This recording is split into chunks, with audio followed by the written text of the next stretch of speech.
Well, Mr. Morrisett, thank you so much for joining us. Thank you. Take us back to 1960 when you and your collaborators were creating what would become Sesame Street. Where did the idea come from? The idea came from first a study to determine whether people thought television could be used to teach young children.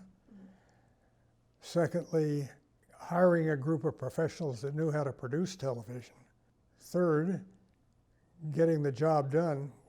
We had to produce at that time 130 hours a year of television. We had to have people that knew what they were doing. And calling it Sesame Street, when you asked what the idea for Sesame Street was, calling it Sesame Street developed during the course of that process when the producers went away for a weekend seminar to try to figure out what they were going to call the program. Mm-hmm. And how did you make that connection between between teaching kids and the television? At that time in the United States, there was a lot of discussion about the failure of many kids who went to school unprepared, either because they came from poor backgrounds or different kinds of families. And by the end of third grade, they entered first grade 3 months behind, and by third grade, they were a year behind. And there was a great discussion about how that gap could be overcome. I was then working at Carnegie Foundation, and we financed a number of experiments to try to see if you could inoculate children at an early age so that they would be able to succeed in school rather than failing.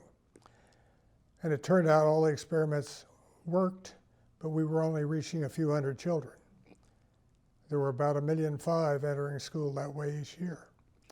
So there was a big discrepancy between what our goal was and what we were actually doing.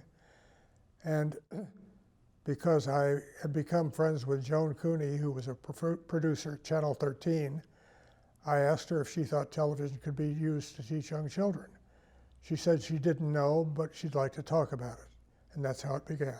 And I read that you and one of your Sesame Street Workshop co-founders, Joan Cooney, watched the filming of the first episode of Sesame Street, and you turned to her and you said, Joan, we did it.